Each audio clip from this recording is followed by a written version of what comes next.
twitch.tv/smashamash, bitshoot.com/smashamash, and youtube.com/smashamash.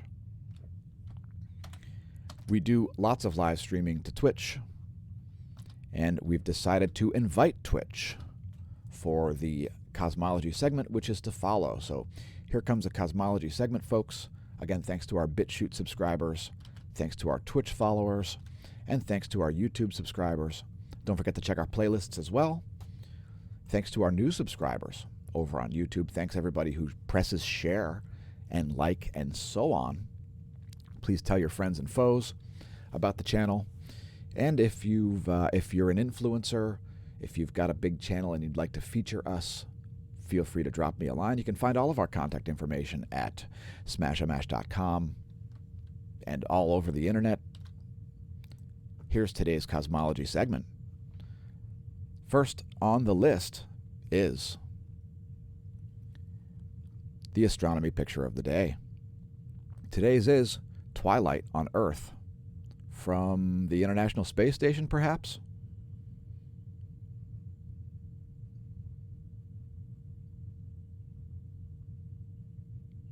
Astronaut photography of Earth, probably from the space station. In any case, you can clearly tell that the horizon is flat here. The Earth is flat. The Earth is flat. Case closed. We'll talk later about how the Earth is fat and the equatorial bulge. That'll be part of the meteorology segment. Next, we'll be talking about the low-frequency array, as the Outback Radio Telescope has discovered a dense spinning dead star known as a pulsar, an object only believed to be 20 kilometers in diameter, but with massive magnetic fields, something like 1 trillion times the most powerful magnetic fields we can create here on planet Earth. And exactly how pulsars do what they do is sort of up for debate in certain sectors. So we'll kick off today's Cosmology segment by talking about the, quote, giant cosmic lighthouses, end quote, known as pulsars.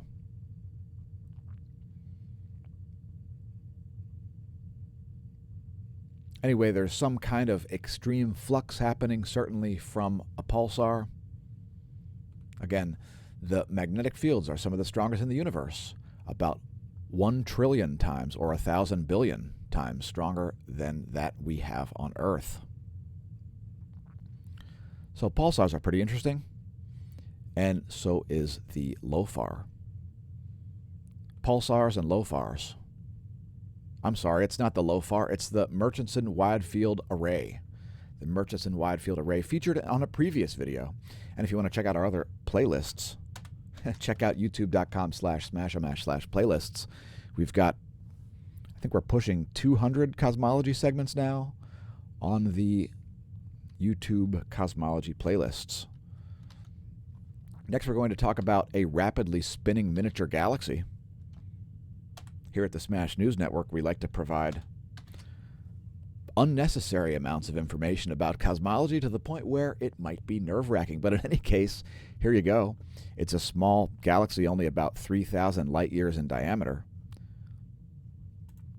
And I think this one actually is from LOFAR. This one's not from LOFAR either. This is from ALMA. And remember, folks, this brings me to an Einstein quote. Never memorize anything that you can look up. So we've got some gravitational lensing happening here, and I believe this is an Einstein cross right here, I believe, which is caused by distortion of light by an object in the foreground. So this little tiny galaxy is known as RxCJ0600-Z6, located about 12.4 billion light years estimated distance to this. And so it's quite ancient, as the light is believed to be over 12 billion years old. Looking at some very old photons here, folks. Some very old photons. But in any case, this galaxy is rotating, and that's interesting to know, I suppose. In any case, it's some interesting Oh, we're looking at carbon ions here. So there you go. The radio emission spectra of carbon ions. Carbon ions, folks. And carbon is actually one of the emission spectra that the SDO uses. I believe that's 1600 angstroms, if I remember correctly. So perhaps check out this article here on SciTech Daily about RxCJ0600-Z6. Traditionally, gas in the young galaxies was thought to have random, chaotic motion. Only recently has ALMA discovered several rotating young galaxies that have challenged the traditional theoretical framework.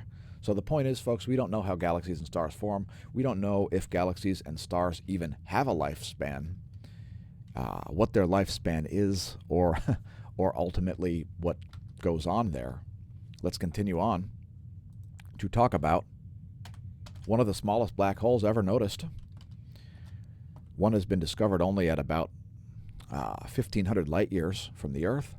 And what we have here is a red giant, which is a highly variable type of star. And it's being orbited by an invisible object. And basically it's causing changes to the light from this red giant. So again, only 1,500 light years away. So this object not only dark visually, but to other tools used to measure light and other wavelengths. So in any case, there's some sort of object orbiting it.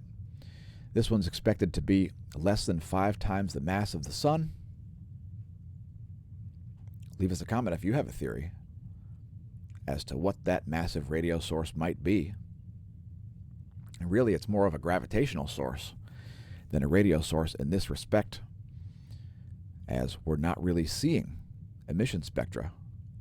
The velocity of the red giant and the period of the orbit and the way in which the tidal force distorted the red giant told them the black hole's mass, leading them to conclude that this massive radio source was about 3 solar masses, or 3 times the mass of the Sun. Now, the way these masses are calculated, I don't want to really get into it. I don't want this cosmology segment to be too long, as this is dovetailed into the daily space weather. The next thing we'll talk about here at the Smash News Network, least busted name in news, is Cassiopeia A. The supernova remnant, Cassiopeia A, located at about 11,000 light years.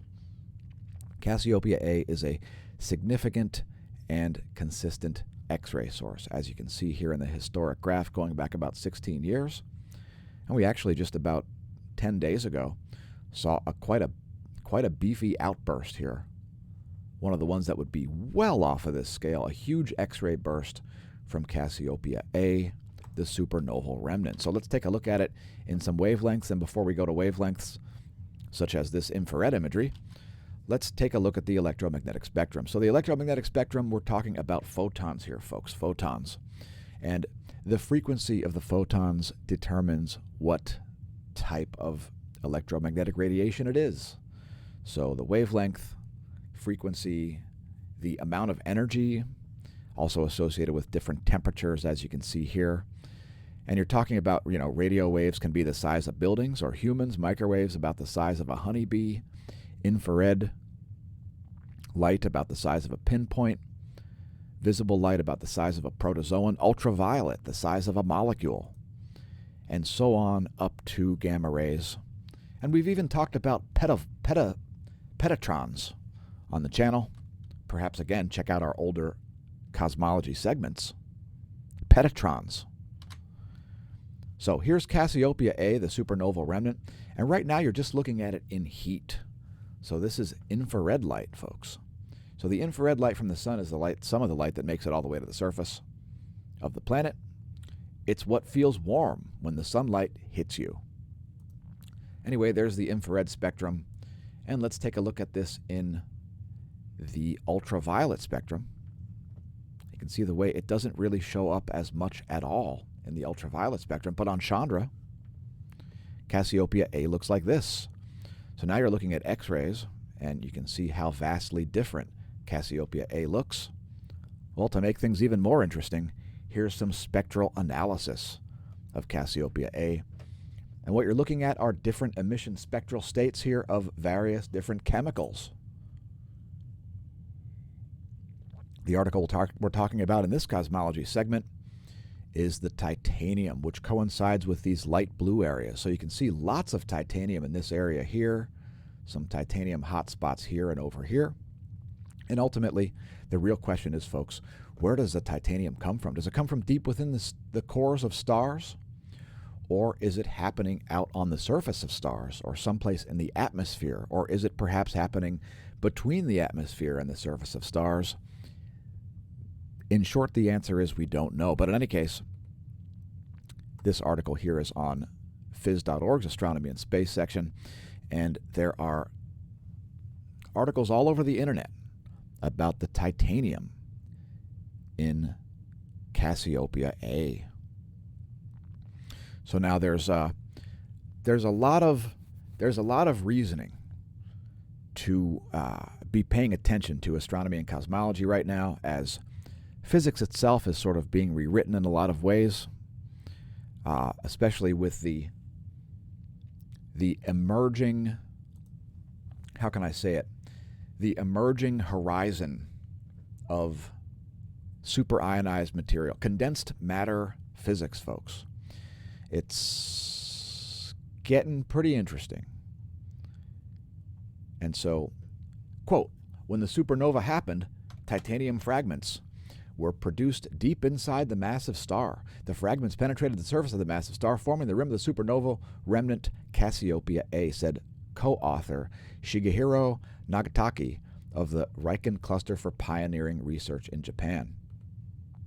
Our research could be the most important observational result probing the role of neutrinos in exploding massive stars since the detection of neutrinos from supernova 1987A, the most famous supernova, said co-author Takashi Yoshida of Kyoto University in Japan. So again, you'll see this one all over the place.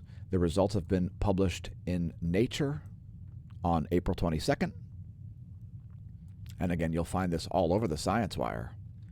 Interesting stuff happening regarding the titanium, which coincides with these blue areas of Cassiopeia A. And if you're wondering what the other chemicals are, the other chemicals are the orange is iron, the purple is oxygen,